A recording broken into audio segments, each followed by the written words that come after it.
আল্লাহ বলেন তোরা যদি পাপ না করতি আর আমার কাছে মাফ না চাইতি তাহলে তোদেরকে ধ্বংস করে দিয়ে এমন এক জাতি আমি পৃথিবীর বুকে বানাতাম পাঠাতাম যারা সকালে পাপ করে দুপুরে মাফ চাইতো, দুপুরে পাপ করে রাতে মাফ চাইতো, আর আমি আল্লাহ ক্ষমা করে দিতাম। সুবহানাল্লাহ পড়ে।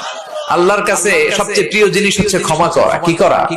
বান্দা যখন আল্লাহর কাছে ক্ষমা চায়, আল্লাহর কাছে ফিরে আসে, যে আমরা বলি তাওবা, তাওবা মানে টু রিটার্ন ব্যাক, ফিরে আসা, মনিবের কাছে ফিরে আসা, ভুলকে বুঝতে পারা, ক্ষমা চাওয়া, চোখের পানি ছাড়া। বিশ্বনবী বলেন 2 ফোঁটা চোখের পানি আল্লাহর কাছে সবচেয়ে প্রিয়।